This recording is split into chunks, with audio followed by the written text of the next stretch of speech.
Everyone. हमने अपने पिछले वीडियो में डिस्कस किया था कि प्रॉफिट एंड लॉस अकाउंट क्या होता है एंड उसमें क्या क्या कंपोनेंट्स इंक्लूडेड होते हैं। आज के वीडियो में हम डिस्कस करेंगे कुछ क्वेश्चंस जिनसे आपके सारे के सारे कॉन्सेप्ट्स इसके रिवाइज हो जाएंगे trading and profit and loss account के। ठीक है, तो अगर आपके पिछले वीडियो से थोड़ा बहुत कुछ कॉन्सेप्ट क्लियर नहीं भी हुआ होगा तो आज वो क्लियर हो जाएगा। ऑल्सो मैं इस वीडियो के डिस्क्रिप्शन बॉक्स में अपने पिछले दोनों वीडियोस के about trading and profit and loss account वो दोनों वीडियोस में आपको दे दूंगी लिंक में। एंड प्लीज़ इस वीडियो को देखने से पहले आप उसको ज़रूर देख लीजिएगा बिकॉज फिर अदरवाइज ये समझ में नहीं आएगा। ओके, तो आज के वीडियो में हम जो क्वेश्चंस कवर करेंगे उसमें मैंने इंश्योर किया है कि आपके मेजर जो पॉइंट्स ऑफ जो प्रॉब्लम्स होती हैं वो सॉल्व हो जाए, जो कंफ्यूजिंग पॉइंट्स होते हैं वो सारे कवर हो जाए ताकि एक ही वीडियो में आपका पूरा रिविजन हो जाए। Okay, so let's start today's video. Hello, I am Shrejal, I am a CA finance student and I welcome you to Commerce Bench. चलिए स्टार्ट करते हैं आज का अपना सेशन। तो देखिए, ये फर्स्ट टाइप के क्वेश्चंस ऐसे आते हैं जहां पर आपको ट्रेडिंग अकाउंट बनाने को बोला जाएगा विद द गिवन इन्फॉर्मेशन। अब यहाँ पर आपको कैसे सॉल्व करना है, सबसे पहले आपको अपनी सारी इन्फॉर्मेशन पढ़ते चलना है एंड अपना अकाउंट साथ साथ में हम बनाते रहेंगे। ठीक है, अब इस क्वेश्चन की आपको एक पिक्चर लेनी हो आप ले सकते हैं एंड देन हम आगे प्रोसीड करेंगे। ठीक है, अच्छा, one important thing about trading and profit and loss account is कि ये जो अकाउंट्स होते हैं ना वो फॉर द ईयर बनते हैं। अच्छा, फॉर द ईयर बनने का मतलब क्या होता है कि इस साल में ना स्पेसिफिकली इस साल जैसे कि आप देखिए यहाँ पर दिया हुआ है ना कि आप प्रिपेयर करो trading account for the year ended 31 March 2023। That means मुझे सिर्फ एक साल का अकाउंट आप बना कर दीजिए ट्रेडिंग अकाउंट। तो इसका मतलब क्या हुआ कि इस FY 22 से लेकर 23 तक मैंने जितने भी रेवेन्यूज अर्न करी ना कि रिसीव करी इन कैश। ध्यान दीजिएगा, क्योंकि अगर मैं कैश कॉन्सेप्ट से बनाने लग गई तो फिर वो अलग ही चीज़ हो जाएगी, फिर मेरा अक्रूवल कॉन्सेप्ट ब्रेक हो जाएगा। लेकिन हम अपना जो profit loss and trading account जो भी बनाते हैं वो सब अक्रूवल कॉन्सेप्ट के हिसाब से बनाते हैं। तो मैं क्या रिकॉर्ड करूंगी, रेवेन्यूज अर्नड एंड ना कि received and all the expenses incurred ना कि पेड। आई होप आप इतना समझ रहे होंगे और ये पूरा उस पीरियड के लिए होगा, उस स्पेसिफिक पीरियड के लिए। मैं जितना भी इसका अकाउंट बनाऊंगी वो मुझे उस पीरियड की इंफॉर्मेशन देगा कि एक साल में भाई इनका इतना रेवेन्यू, इतना एक्सपेंसेस एंड इतना प्रॉफिट या लॉस आया। Okay, so let's start. सबसे पहला हमारा आइटम है कैरेज आउटवर्ड्स। इसका मतलब कि हम फैक्ट्री को अपने सामान को अपने फैक्ट्री से बाहर लेकर जा रहे हैं। ठीक है, अगर ये कैरेज इनवर्ड्स होता तो मैं इसको ट्रेडिंग अकाउंट में रिकॉर्ड करती, बट अभी ये पीएल अकाउंट में रिकॉर्ड होगा because this is outwards, this is related to sales and not to production को इफेक्ट नहीं करेगा ये, इसीलिए ये सीधा ट्रेडिंग पीएल अकाउंट में जाएगा। सॉरी।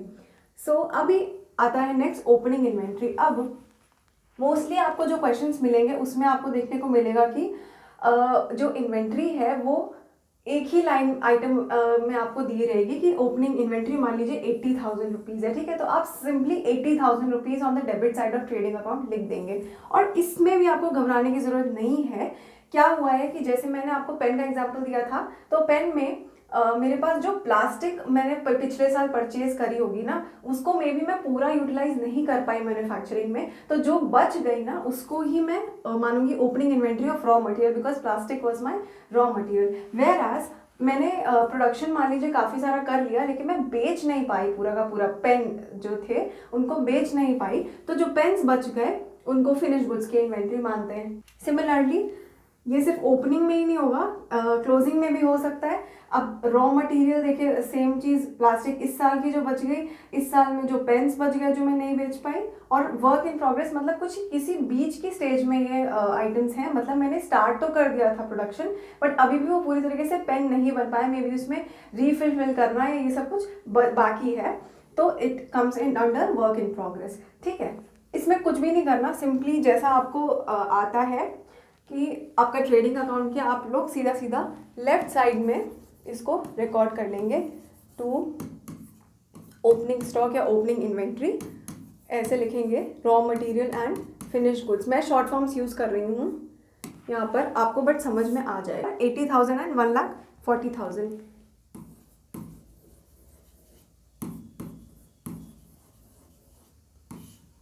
आउटर कॉलम में टोटल लिख देंगे।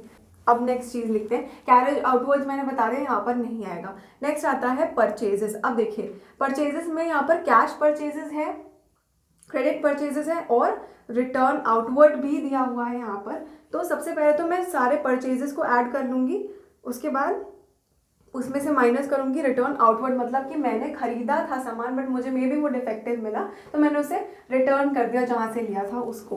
उसके अलावा देखिए यहाँ पर ध्यान दीजिए, दो आइटम्स और गिवन है, sample goods distributed and goods drawn. ये क्या है कि मैंने ये आइटम्स परचेज तो किए थे या फिर मैंने मैन्युफैक्चर तो किए थे, लेकिन मैंने क्या किया, उनको सेल करने के बजाय या तो गुड्स ड्रॉन खुद यूज कर लिया, मतलब मैं उसको अपने घर लेके चली गई। सपोज मैंने आपको क्रीम का एग्जांपल दिया था, अगर मैं कोई भी कॉस्मेटिक प्रोडक्ट या कुछ भी ऐसा बनाती हूँ और मैं उसको घर लेकर चली गई उसके 2 डब्बे, तो वो मैं परचेजेस में से माइनस कर देती हूँ because I could not sell it, it's not a part of my inventory any more. Also sample goods distributed की मैंने खुद घर ना ले जाकर मैंने उसे कहीं एज अ सैम्पल डिस्ट्रीब्यूट कर दिया, ये देखने के लिए कि मेरे जो कस्टमर्स हैं उनका क्या रिस्पॉन्स आता है उस पर, ठीक है। जो न्यू कस्टमर्स हैं उनको डिस्ट्रीब्यूट कर दिया था सैम्पल, वो भी सेल नहीं किया मैंने, फ्री में डिस्ट्रीब्यूट करा, तो वो भी परचेजेस में से माइनस होता है। तो हम ये पहले तो ये दोनों चीज़ें ऐड करेंगे, 1,50,000 and 90,000 to purchases. Cash is 1,50,000 and credit is 90,000. अब देखिए नेक्स्ट क्या है, रिटर्न आउटवर्ड है। रिटर्न आउटवर्ड का मतलब होता है कि मैंने आपको बताया मैंने उसको वापस कर दिया उतना सामान, 20,000 रुपीज़ का सामान मैंने वापस कर दिया, तो इसको मैं यहाँ से रिटर्न आउटवर्ड, ठीक है, 20,000 का सामान मैंने कर दिया वापस। उसके बाद मैंने सैम्पल्स भी डिस्ट्रीब्यूट करे और मैंने क्या किया, मैंने गुड्स ड्रॉ भी कर लिए। तो सैम्पल्स मैंने कितने के डिस्ट्रीब्यूट करे, 50,000 और गुड्स ड्रॉ करे 5,000। 50,000 भी माइनस कर देंगे एंड 5,000 भी माइनस कर देंगे एंड इसका कैलकुलेशन कर लेते हैं क्या आ रहा है। आप लोग भी प्लीज़ मेरे साथ में कैलकुलेट करेंगे एंड आंसर्स निकालेंगे, ठीक है।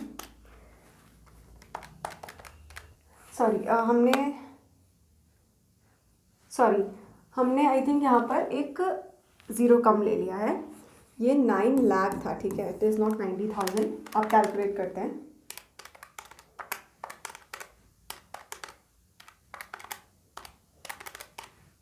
so it is 9,75,000। अब देखते हैं मेरे क्या क्या क्या चीज़ें इसमें से हो गई कवर। देखिए ये हो गया, डिस्कस क्या क्या हो गया वो लिख रही हूँ, इसको हमने लिखा नहीं है, ओके।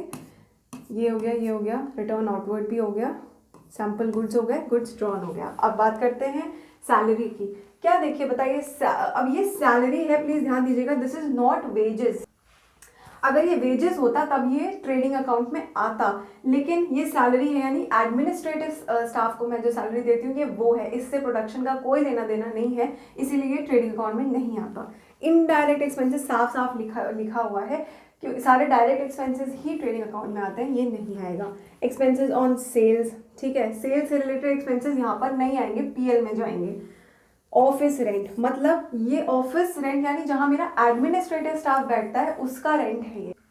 मैं ट्रेडिंग में कौन सा रेंट लिखूंगी, फैक्ट्री का रेंट, यानी कि जहां पर मेरा प्रोडक्शन हो रहा है सिर्फ वो वाला रेंट ही हम यहाँ पर लिखेंगे अपने ट्रेडिंग अकाउंट में। क्योंकि अगर फैक्ट्री नहीं होगी तो मेरा प्रोडक्शन भी नहीं होगा, तो ये डायरेक्टली इफेक्ट कर रहा है। तो फैक्ट्री रेंट लिख लेते हैं हम यहाँ पर 40,000 रुपीज़ का। टू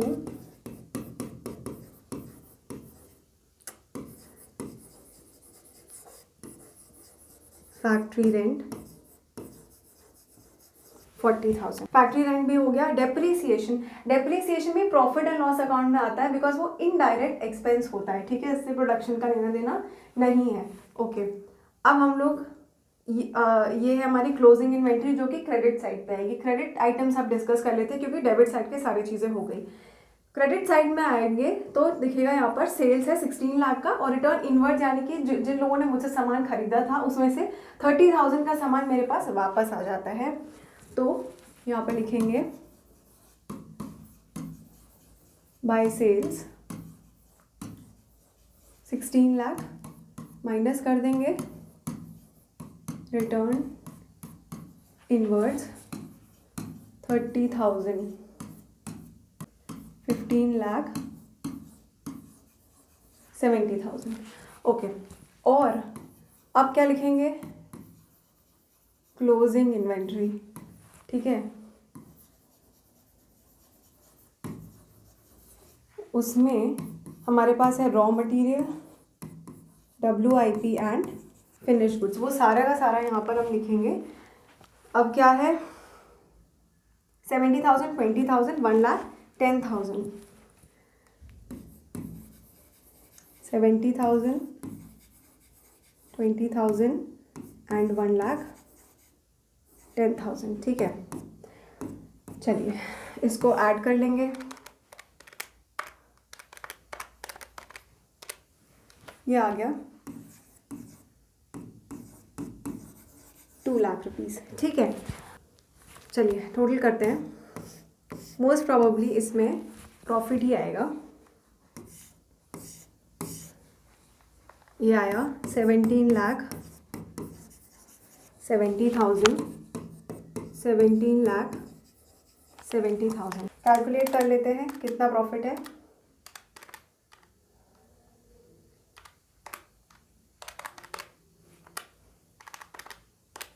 $5,35,000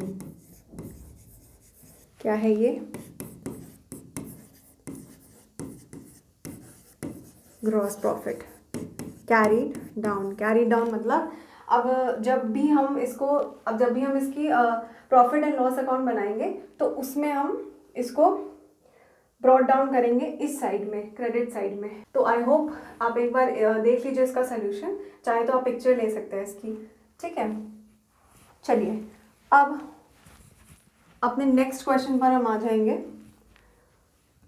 ये क्वेश्चन तो इजी था, क्वेश्चन सभी इजी हैं, प्रॉब्लम थोड़ा बहुत तब आता है जब आपका एडजस्टमेंट्स भी होते हैं उसमें। तो एडजस्टमेंट्स हम आगे चल के डिस्कस करेंगे। After discussing balance sheet once सारे एडजस्टमेंट्स डिस्कस करेंगे, देन उनसे रिलेटेड क्वेश्चंस कर लेंगे, तो ये आपका चैप्टर हो जाएगा अच्छे से कवर। चलिए अभी तो आज बस हम इसलिए कर रहे हैं कि आपको सारे पुराने वाले जो कॉन्सेप्ट्स थे वो सारे एकदम क्रिस्टल क्लियर हो जाएं। देखिए, now from the following information आपको फिर से यहाँ पे ट्रेडिंग अकाउंट बनाना है। अब ये क्वेश्चन मैंने क्यों ऐड किया, इसमें एक स्पेशल पॉइंट है।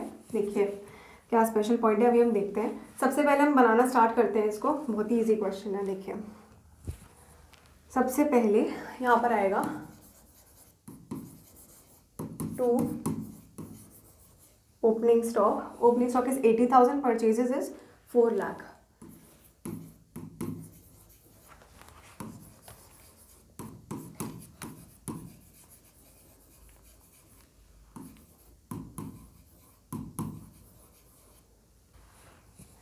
ओके, अब आता है सेल्स 10 लाख रुपीज, सेल्स लिख लेते हैं। बाय सेल्स 10 लाख रुपीज, ठीक है। फ्रेट एंड ऑक्ट्रॉय, अब यहाँ पर ऑक्ट्रॉय का मतलब क्या होता है आपको बता देती हूँ मैं, कि कभी कभी जब आपको ना किसी भी ज्यूरिसडिक्शन या किसी भी एरिया से सामान आपको अंदर लेके आना है, ठीक है, किसी भी सीमा कह लीजिए, बॉर्डर, ठीक है, वहाँ से आपको अंदर सामान लेकर आना है या फिर वहाँ से आपको सामान बाहर लेकर जाना है, तो आपको ये ऑक्ट्रॉय ड्यूटी पे करनी पड़ती है, ठीक है। It is a type of duty, local एक ड्यूटी होती है, वही होती है ये ऑक्ट्रॉय। अच्छा, तो अब फ्रेट एंड ऑक्ट्रॉय मतलब कि सामान मेरे फैक्ट्री में लेके आने का मुझे ड्यूटी देना पड़ा 13,000, और मेरे वेजेस हैं, यहाँ पे ध्यान दीजिएगा वेजेस है, ठीक है, this is not salary. Wages मतलब जो मैंने अपने वर्कर्स को दिए जो प्रोडक्शन कर रहे हैं, तो फिर ये मैं ट्रेडिंग अकाउंट में ही डालूंगी। 13,000 60,000 अमाउंट लिख लेते हैं।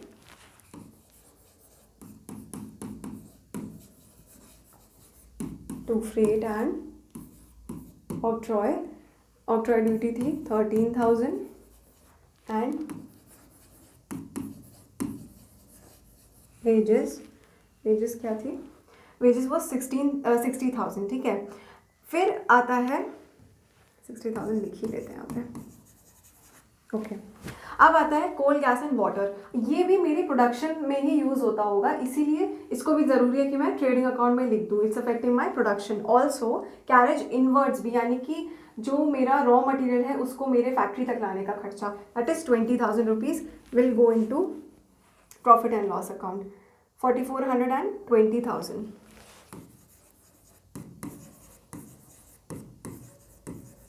ठीक है, ये हो गया 4,400 रुपीज़।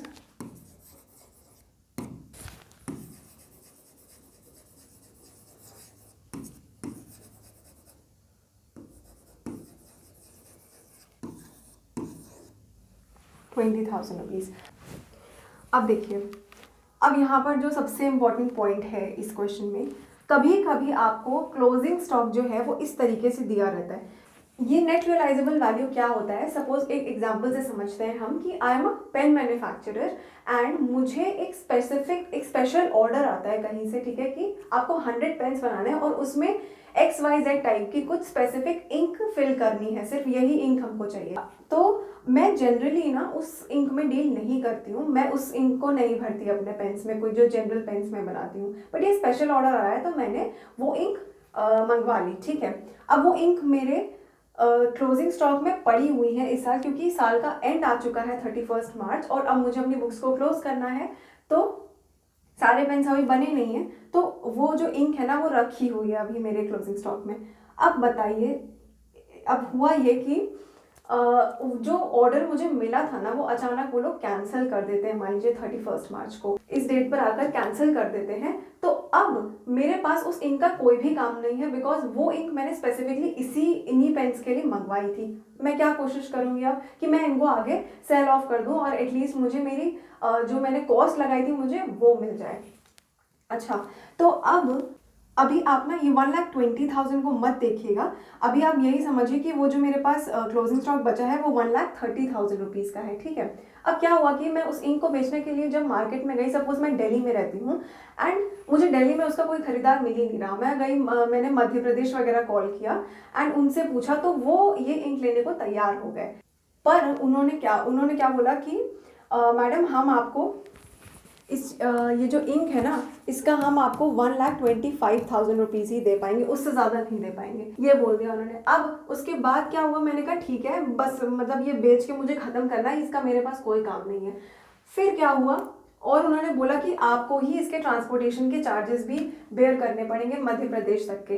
तो वो ट्रांसपोर्टेशन चार्जेस मान लीजिए 5,000 रुपीज़ लग रहे थे मुझे, ठीक है। अब क्या हो गया, ये हो गया 1,20,000 रुपीज़, और यही बनता है मेरा नेट रियलाइजेबल वैल्यू। मतलब अगर आज की डेट में मैं इस स्टॉक को बेचने जाऊंगी बाहर तो मुझे क्या उसका प्राइस मिलेगा, माइनस मुझे उसे बेचने के लिए क्या एक्सपेंसेस उठाने पड़ेंगे, वो ही मेरा नेट रियलाइजेबल वैल्यू होता है। और हम अपने ना जो ट्रेडिंग अकाउंट होता है उसमें हमेशा नेट रियलाइजेबल वैल्यू ही हमेशा उसमें हम लिखते हैं लोअर ऑफ दीज टू, यानी कि जो एक्चुअल कॉस्ट थी, यानी कि 1,30,000 में मैं वो इंक लेकर आई थी वो कॉस्ट, या फिर मुझे उसे बेचने में जो कॉस्ट जो मुझे मिल रहा है पैसा 1,20,000 रुपीज़, वो उन दोनों में से जो लोअर होता है ना उस पर ही हम अपने ट्रेडिंग अकाउंट में रिकॉर्ड करते हैं। इसका रीज़न क्या है, लोअर पे क्यों करते हैं, आपने अपने इनिशियल चैप्टर्स में पढ़ा होगा, याद कीजिए, प्रूडेंस का कॉन्सेप्ट। मतलब आप सारे अपने जो एंटिसिपेटेड लॉसेस हैं उनको रिकॉर्ड करके रखिए और जो एंटिसिपेटेड प्रॉफिट्स है ना उनको मत रिकॉर्ड कीजिए। एक कंजर्वेटिज्म का प्रिंसिपल है यहाँ पर, ताकि मेरे जो स्टेक होल्डर्स हैं जो मेरा ये अकाउंट्स देखते हैं, जो जैसे मेरा ट्रेडिंग अकाउंट देखेंगे यहाँ पर सी मैंने बोला हम इनका लोअर लिखेंगे, तो यानी कि यहाँ पर आ जाएगा बाय क्लोजिंग स्टॉक 1,20,000 रुपीज़। अब 1,20,000 रुपीज़ अगर मैंने यहाँ पर लिखा तो मेरा प्रॉफिट जो यहाँ पर आएगा ना वो तो 10,000 रुपीज़ से क्या हो जाएगा, कम हो जाएगा, राइट। क्योंकि मेरा क्रेडिट साइड 10,000 रुपीज़ से कम हुआ तो इधर प्रॉफिट भी कम हो जाएगा, राइट। अगर मैं 1,30,000 लिखती तो यहाँ पर प्रॉफिट थोड़ा ज़्यादा आता, राइट। अब इसका पर्पस क्या है कि मैंने यहाँ लोअर लिखा इन दोनों में से, ये इसलिए क्योंकि जो लोग मेरा ये अकाउंट्स देखते हैं, जो इन पर रिलाय करते हैं, मेरे स्टेक होल्डर्स जो हैं, उनके लिए ज़रूरी है कि मैं फेयर अपने सारे स्टेटमेंट्स लिखूं, सारे के सारे जो अमाउंट्स हैं वो फेयर बेसिस पर हों, कि अगर मुझे ये बेचना पड़ जाए प्रूडेंस के कॉन्सेप्ट के तहत, कंजर्वेटिज्म करते हुए मुझे ये अपना स्टॉक बेचना पड़ जाए, मेरा ऑर्डर कैंसिल हो जाए, तो मुझे इतना ही पैसा मिलेगा, तो एक्चुअली ये स्टॉक इतने ही वैल्यू का है। तो मेरे जो स्टेक होल्डर्स हैं यानी जो शेयर होल्डर्स हो गए या फिर मेरे जो इन्वेस्टर्स हैं, उनको एक सही पिक्चर देखने को मिले। आई होप आप समझ गए होंगे इसका जो कॉन्सेप्ट है, मैंने काफ़ी डिटेल में आपको एक्सप्लेन कर दिया। तो हमने ये चीज़ भी यहाँ पर लिख ली। अब मेरा कुछ भी नहीं बचता, सारे पॉइंट्स हमने यहाँ पर लिख लिए, ठीक है। प्लीज़ ध्यान रखिएगा, अगर ऐसे दोनों में से कुछ आ जाए सीधा धड़ाक धड़ा के आप ये मत लिख के आइएगा इमोशनल होके, ठीक है। प्लीज़ ये वाला आप लिखेंगे, इन दोनों में से जो लोअर होगा वो लिखेंगे, और यहाँ पर नीचे आपने एक नोट भी लिख देंगे कि lower of net realisable value and cost has been taken as closing stock. तो अब हम लोग यहाँ पर आंसर निकाल लेते हैं इसका। चलिए कैलकुलेट करिए आप भी मेरे साथ में।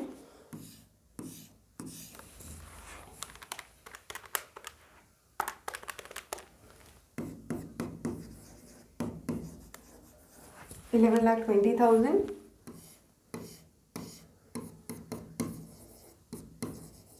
$11,20,000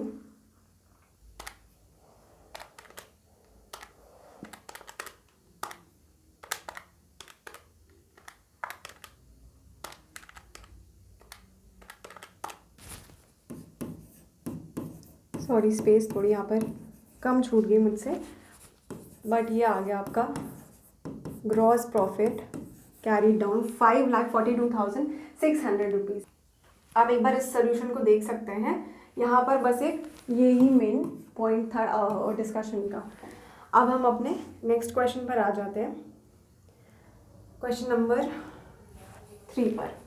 अब देखिए यहाँ पे क्या करना है, हमको प्रिपेयर करना है trading account for the year ended 31 मार्च 2023। इसमें देखिए क्या क्या दिया हुआ है मुझे, एडजस्टेड परचेजेस दिए हुए हैं। अब एडजस्टेड परचेजेस देखकर आपको याद आया होगा, हमने इसका फॉर्मूला पढ़ा था। एडजस्टेड परचेजेस का फॉर्मूला क्या होता था, इसको हम लिखते थे, अगर मैं अपना ओपनिंग स्टॉक प्लस अपने परचेजेस जो मैंने इस साल किए वो माइनस अपना क्लोजिंग स्टॉक माइनस कर दूं उसमें से, तो मेरा एडजस्टेड परचेजेस निकल आता है, ठीक है। तो इसका मतलब अगर मुझे एडजस्टेड परचेजेस ऑलरेडी दिया हुआ है तो मैं इनमें से किसी चीज़ को अलग से नहीं लिखूंगी अपने ट्रेडिंग अकाउंट में, ठीक है। सीधा सीधा मैं यही वाला अमाउंट लिख दूंगी। अच्छा, तो इसको सॉल्व करने चलते हैं। सबसे पहले दिए जब एडजस्टेड परचेजेस 7,60,000 रुपीज़, स्टार्ट करते हैं। लिखा हमने टू एडजस्टेड परचेजेस 7,60,000 रुपीज़। आइए इधर वापस, सेल्स हमारे पास दी हुई है 10 लाख रुपीज़ की, ठीक है। और ठीक है, हमारे पास कोई भी रिटर्न्स नहीं है, तो हम सीधा सीधा आउटर कॉलम में अपनी सेल्स भी लिख देंगे। सेल्स है मेरे पास 10 लाख रुपीज़। फिर है क्लोजिंग स्टॉक 2 लाख। अब इमोशनल नहीं होना है यहाँ पर भी। मैंने क्या बोला, जब मैंने एडजस्टेड परचेजेस लिख दिया तो क्या उसमें क्लोजिंग स्टॉक भी एडजस्ट नहीं हो गया, हो गया, राइट। तो अब मुझे उसको अलग से क्लोजिंग स्टॉक 2 लाख रुपीज़ लिखने की ज़रूरत नहीं है। यही यहाँ पर इस क्वेश्चन का इंपॉर्टेंट पॉइंट है, प्लीज़ ध्यान रखिएगा इस बात का, गलत मत करके आइएगा। तो क्लोजिंग स्टॉक हम नहीं लिखेंगे। फिर आते हैं नेक्स्ट, मगर क्या बोला था मैंने, एडजस्टेड परचेजेस में सिर्फ 3 चीज़ें थी, opening stock, purchases and closing stock. लेकिन उसके जो और खर्चे उसके ऊपर लग रहे हैं उन स्टॉक के ऊपर, जैसे फ्रेट एंड कैरेज इनवर्ड्स, उनको फैक्ट्री तक लाने का खर्चा, वो सब तो अलग से ही लिखना पड़ेगा। वो खाली परचेजेस का हिसाब था एडजस्टेड परचेजेस में, ये हमें अलग से लिखना पड़ेगा।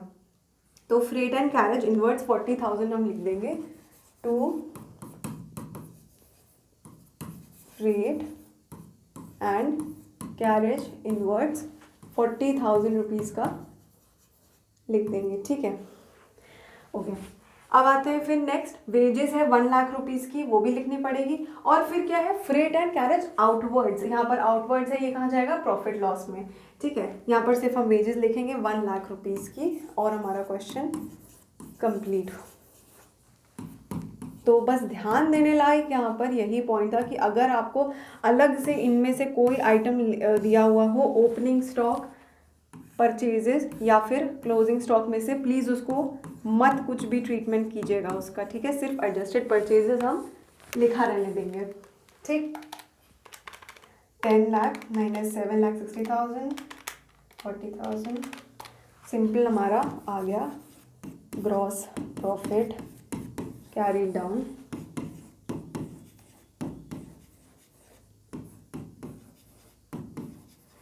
1 लाख, ठीक। आई होप आपको ये भी समझ में आ गया होगा। अब आते हैं इस पर, क्वेश्चन नंबर 4 है, सिंपल एक फॉर्मूला बेस्ड क्वेश्चन है ये, इसमें हमें कोई भी अकाउंट नहीं बनाना है। आप चाहे तो बना सकते हैं अकाउंट से भी, बट फॉर्मूला से आपका इजीली जल्दी से सॉल्व हो जाएगा। तो आते हैं इधर, ग्रॉस प्रॉफिट निकालना है। क्या क्या चीज़ें दी हुई हैं, देखिए यहाँ पे आपके परचेजेस दिए हुए हैं 9,20,000 रुपीज़ के, ये पूरे साल के मेरे परचेजेस हैं, ठीक है। अच्छा, तो अगर मैं और यहाँ पर है रिटर्न्स आउटवर्ड्स, मतलब कि मैंने जो परचेज किया था उसमें से कुछ आइटम्स मैंने रिटर्न कर दिए, ठीक है, डिफेक्टिव आइटम्स रिटर्न कर दिए। फिर आ रहा है डायरेक्ट एक्सपेंसेस, यानी कि मैंने उन परचेज किए हुए रॉ मटेरियल्स पर जितना काम किया वो, उसके बाद आगे इसको हम अभी देखते हैं। चलिए, अगर अब मुझे पूछा जाए कि कॉस्ट ऑफ गुड्स प्रोड्यूस्ड, मुझे गुड्स को प्रोड्यूस करने में कॉस्ट कितनी आई, कॉस्ट ऑफ प्रोडक्शन कितना आया मुझे, तो मैं क्या लिखूंगी, परचेजेस माइनस जो भी मेरे रिटर्न्स आउटवर्ड हुए वो, और माइनस करेंगे हम ऐड करेंगे इसमें डायरेक्ट एक्सपेंसेस मेरे जो भी हो गए, ठीक है।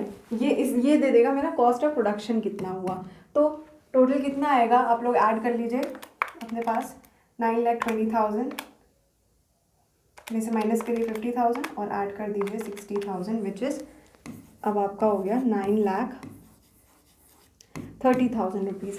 अच्छा, तो मेरे जो कॉस्ट आया वो है 9,30,000 रुपीज़ का। अब बोल रहा है कि सेल कितने के हुए गुड्स, 7 लाख रुपीज़ के।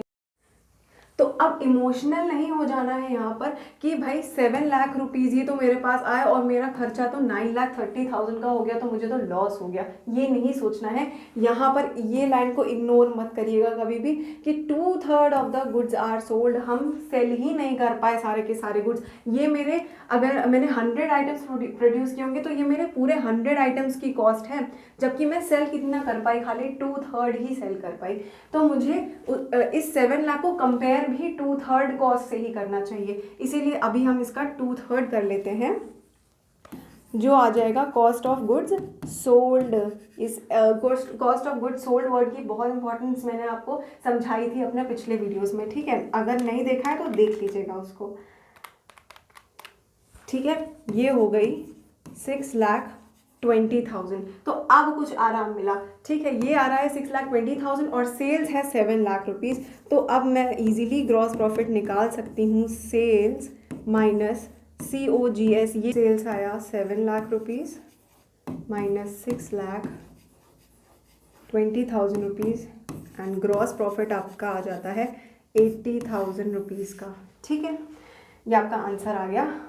तो ध्यान रखिएगा इस बात का, इस चीज़ का, कि मैंने सेल कितने किए हैं उससे ही से आपको कंपेयर करना है इस सेल्स के अमाउंट को, ठीक। चलिए ये समझ में आ गया हमें। आप पिक्चर लेना चाहें तो ले सकते हैं। वैसे काफ़ी ख़राब हैंड राइटिंग में लिखा हुआ है, please pardon me for the handwriting, but C A final में हमें बहुत जल्दी जल्दी लिखना पड़ता है। ओके, इसीलिए ऐसी राइटिंग हो गई, अदरवाइज 12th में मेरी राइटिंग भी अच्छी थी। ओके चलिए स्टार्ट करते, फिर दूसरा क्वेश्चन करते हैं अब। ठीक है, अब देखिए यहाँ पर हमें दो चीज़ें निकालनी है, closing stock and cost of goods sold. तो क्या क्या इन्फॉर्मेशन दिया है एक बार जल्दी से देख लेते हैं। ओपनिंग स्टॉक परचेजेस दिया है, purchase return, carriage inwards, sales return and gross profit. तो सबसे पहले तो जो मुझे इन्फॉर्मेशन दिख रही है वो ये, इससे मैं निकाल सकती हूँ कॉस्ट ऑफ गुड्स सोल्ड। अब ध्यान दीजिएगा, कभी भी आपको ना प्रॉफिट, ग्रॉस प्रॉफिट का परसेंटेज दिया रहे और कुछ इन्फॉर्मेशन नहीं रहे कि ये किस पर है, हमेशा अज्यूम क्या करते हैं कि ग्रॉस प्रॉफिट हमेशा अज्यूम करते हैं कि सेल्स पर होता है। ठीक है, ऑलवेज सेल्स के अमाउंट पर आप ग्रॉस प्रॉफिट का परसेंटेज लगाकर उसका एब्सोल्यूट अमाउंट निकाल लेंगे। देखिए ये इन्फॉर्मेशन है, सेल्स में का मेरा मतलब है नेट सेल्स, यानी कि अगर कोई रिटर्न्स दिए हुए हैं तो आप उनको सब्ट्रैक्ट कर दीजिएगा पहले। तो हम ग्रॉस प्रॉफिट निकालेंगे कैसे, 40% को मल्टीप्लाई करेंगे हम नेट सेल्स से। ठीक है, मतलब 48,000 माइनस 3,000 हमारी नेट सेल्स है, तो 45,000 का अगर 40% निकाल लें हम, 18,000 रुपीज़ का मेरा ग्रॉस प्रॉफिट आ जाता है। ठीक, ये आ गया। अब इसके बाद नेक्स्ट स्टेप क्या होगा, कॉस्ट ऑफ गुड्स सोल्ड निकालना। क्यों, कैसे निकलेगा कॉस्ट ऑफ गुड्स सोल्ड, हमेशा ये होता है नेट सेल्स में से मैं अगर निकाल दूं अपना ग्रॉस प्रॉफिट। अब ये जो फॉर्मूले हैं ना, ये आपको सब एकदम ऐसा रटने की ज़रूरत नहीं है। अगर आपके मन में एक फॉर्मेट बना हुआ है ट्रेडिंग अकाउंट का, तो फिर आप इन क्वेश्चंस को इजीली सॉल्व कर सकते हैं। ठीक है, तो अब बस उस चीज़ को रखिएगा अपने मन में and you will be able to solve these questions. अब हम इसको कैलकुलेट करते हैं। तो मेरा नेट सेल्स है 45,000 का माइनस 18,000 रुपीज़, विच इज़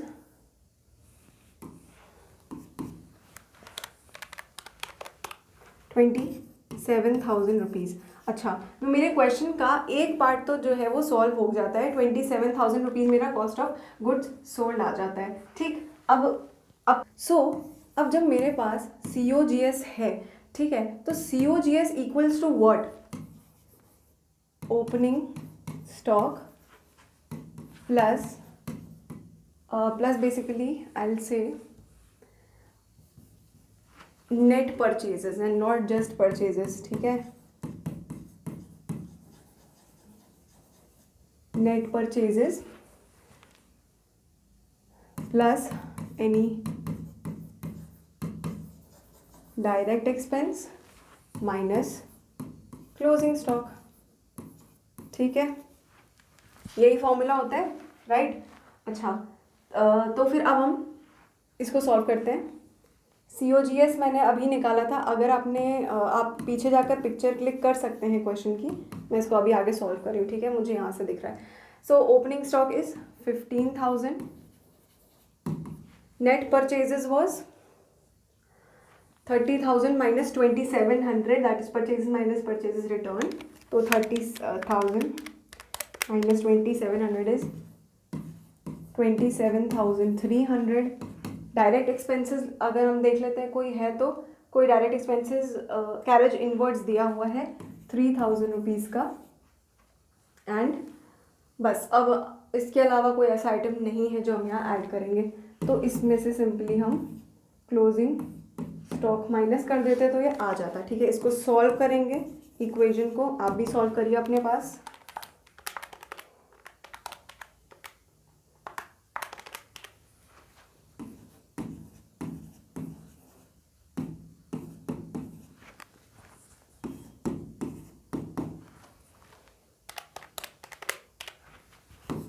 $18,300 ये आ गया मेरा क्लोजिंग स्टॉक। ठीक है, ओके। अभी देखिए अब हम आ जाते हैं इस पर कि हमें यहाँ पर क्लोजिंग स्टॉक कैलकुलेट करना है, ठीक है। और क्या है, हमारे को दिया क्या क्या इन्फॉर्मेशन है, opening stock, purchases, cash sales, credit sales and rate of gross profit. अब जो रेट ऑफ ग्रॉस प्रॉफिट है ना, वो मैंने क्या बोला था, अगर कुछ भी मेंशन नहीं है तो हमेशा सेल्स पे मानेंगे, और मोस्टली सेल्स पर ही होता है हमेशा, बट यहाँ पर स्पेसिफिकली मेंशन है कि ये ऑन कॉस्ट है, ठीक है। और वो भी फ्रैक्शन भी कभी कभी बहुत अतरंगी सा यहाँ पर दिया हुआ है।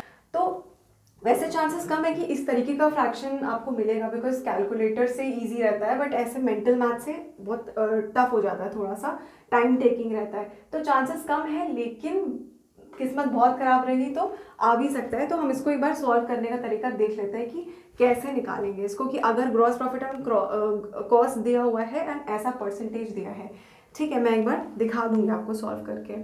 अच्छा, देखते हैं इसको कैसे सॉल्व करते हैं। सबसे पहले आप ऐसे केस में मान लीजिए कि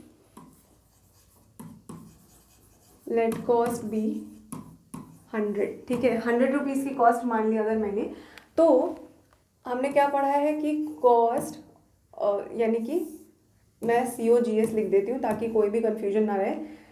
COGS plus gross profit equals sales, right. And COGS मैंने क्या माना है यहाँ पे, कॉस्ट 100 प्लस मेरा ग्रॉस प्रॉफिट दिया हुआ था 33, 100 इंटू 33 होल 1/3% ऑफ कॉस्ट, ठीक है। और ये हो जाएगा इक्वल्स सेल्स। अभी तक समझ आया होगा कैसे सॉल्व होगा, देखिए 100 प्लस 100 इंटू 33 होल 1/3। अब किसी भी चीज़ जो परसेंटेज है उसको हम कैसे लिख सकते हैं, 1/100 करके भी लिख सकती हूँ मैं इसको, राइट। अब ये तो बेसिक मैथ्स है बेटा, ठीक है। अब 100 प्लस, अब देखिए इसी स्टेप पे मैं क्या कर सकती हूँ, ये 100 एंड ये 100 क्योंकि मल्टीप्लिकेशन में कैंसिल हो जाएगा, तो ये हो जाएगा 33 1/3 इक्वल्स सेल्स। इसको सॉल्व करेंगे तो क्या आएगा, 100 प्लस इसको सॉल्व करिए, आएगा 100/3 which is equals to sales, ठीक। अब इसको सॉल्व करते हैं, LCM लेंगे, ये आ जाएगा 300 प्लस 100 इक्वल्स सेल्स। अब मेरा सेल्स तो निकल कर आ गया 400/3, ठीक है। ये आ गया मेरा सेल्स। अब मैं एक कोशिश करती हूँ ये निकालने की कि आखिर जो ग्रॉस प्रॉफिट का परसेंटेज ऑन सेल्स कितना होगा। अगर मेरा सेल्स ये आ गया, मेरे पास क्या था, मेरा ग्रॉस प्रॉफिट तो आपने देखा ही यहाँ पे कि gross profit comes to this, right, 33 whole 1/3। यही तो मेरा ग्रॉस प्रॉफिट आया ना इस जगह पर। COGS was 100, gross profit becomes this and this equals sale, ठीक ना। अब हम कोशिश करेंगे 33 1/3। यहाँ पर मैं कर क्या रही हूँ, देखिए gross profit by sales into 100 अगर मैंने निकाल लिया तो मेरा परसेंटेज मुझे पता चल जाएगा कि सेल्स पर कितना परसेंटेज है ग्रॉस प्रॉफिट। तो मैंने क्या किया, 33 होल 1/3 अपॉन सेल्स मैंने अभी निकाली 400/3 multiplied by 100, this becomes 100/3 upon 400/3 which is equal two into 100, ठीक है। यही हुआ। फिर इसको हम कैसे लिख सकते हैं, 100/3 मल्टीप्लाइड बाय, अब ये रेसिप्रोकल हो जाएगा 3/400 मल्टीप्लाइड बाय 100, ठीक।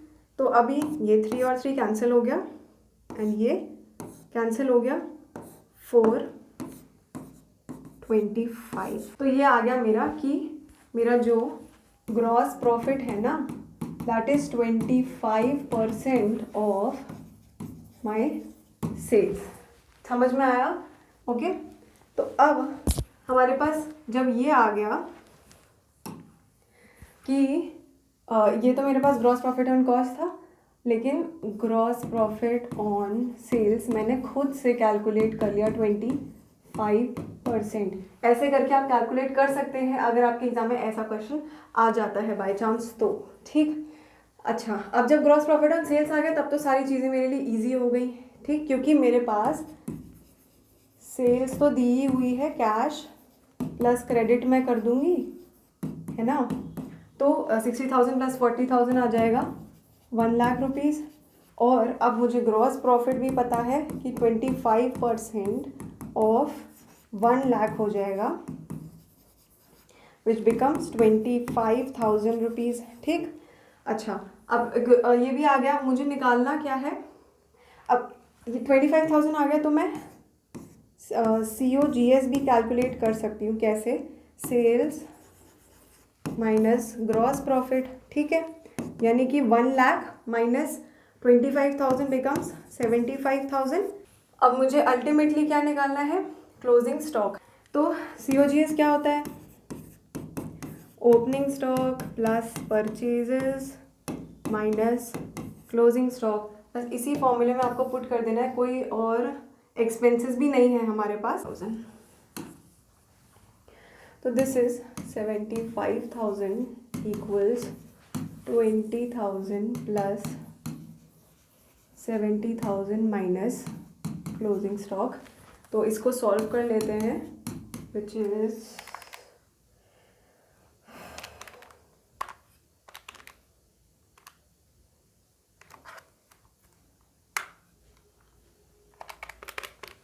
ओके। तो दिस कम्स टू 15,000। ये आ गया मेरा answer. It ends here and आज के लिए इतना ही रखते हैं। आपको समझ में आया होगा, आई होप। सारे के सारे पॉइंट्स यहाँ पर आपके रिवाइज हो गए होंगे जितने भी पिछले वीडियोस में थे। ठीक है, तो अगले वीडियो में हम बैलेंस शीट डिस्कस करेंगे, क्या होती है उसमें, क्या क्या आइटम्स होते हैं।